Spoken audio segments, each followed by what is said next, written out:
concentración de agua sin variar la de solutos. Cuando aumenta la osmolaridad plasmática, la hipófisis posterior secreta la hormona antidiurética o ADH, que aumenta la permeabilidad al agua de los túbulos distales y colectores.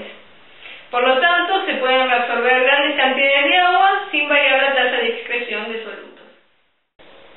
El líquido que ingresa al túbulo proximal es isoosmolar con el plasma, o sea 300 miliosmoles por litro.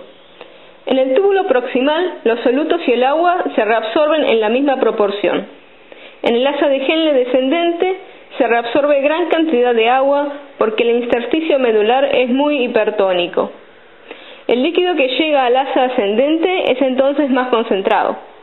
En la porción ascendente del asa de Henle se reabsorbe sodio, potasio y cloruro. Esta porción es sin embargo impermeable al agua, por lo que el líquido se diluye nuevamente. No importan en este caso los niveles de ADH. En los túbulos distal y colector, en ausencia de ADH, el líquido se diluye aún más y se produce una reabsorción adicional de cloruro sódico.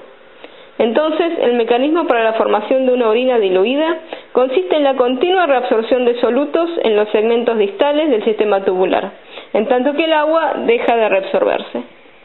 Hay ocasiones en las que se debe producir una orina concentrada. Esto es posible debido a la gran reabsorción de agua y al intersticio medular renal hiperosmótico. ¿Cómo se torna hiperosmótico este intersticio medular? Por varios mecanismos. Uno es por el transporte activo de sodio y el cotransporte de cloruro, potasio y otros iones desde el segmento grueso del asa de Henle ascendente hacia el intersticio medular renal.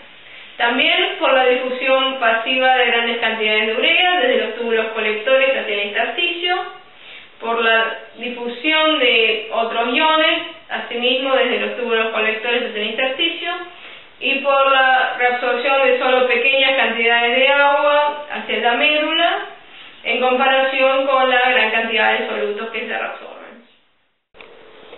Imaginémonos que el gradiente no existe y tiene que crearse. El líquido que sale del túbulo proximal tiene una osmolaridad de 300 miliosmol por litro. En la rama descendente no pasaría nada, y en la ascendente se pondría en funcionamiento la bomba de transporte activo, reduciendo la concentración en el interior del túbulo y aumentando la intersticial.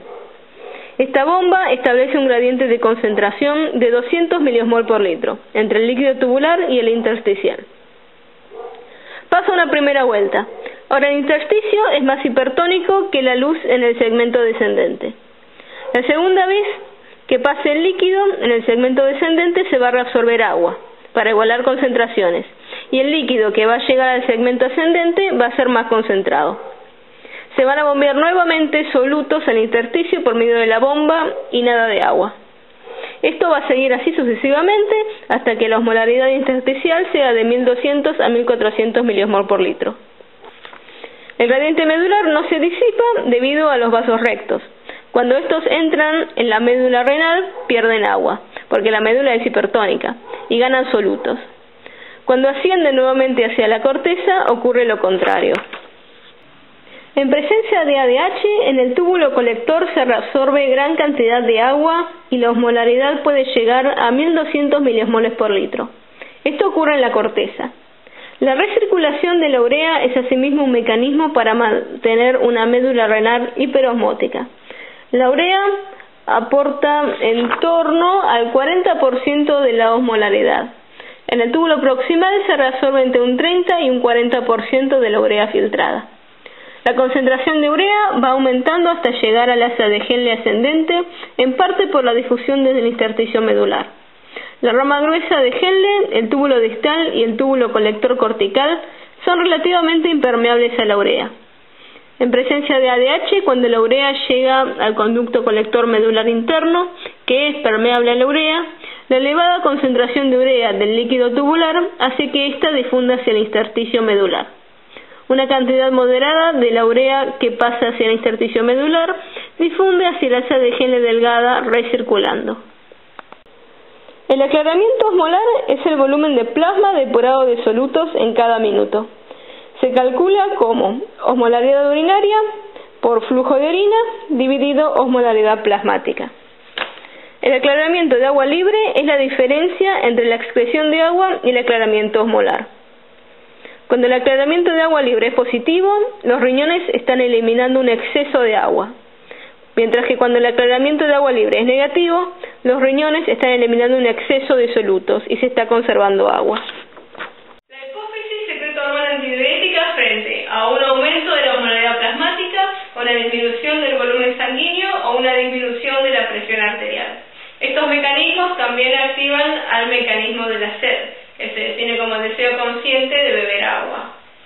Cuando la hipófisis no secreta ADH, ya sea debido a un traumatismo craneal, a una infección o a un defecto congénito, se produce una enfermedad llamada diabetes insípida central.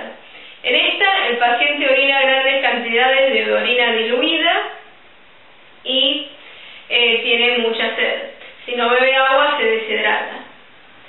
En contraposición a la diabetes insípida central está la diabetes insípida nefrogénica. En esta los niveles plasmáticos de ADH son altos, pero los túbulos no responden a la hormona.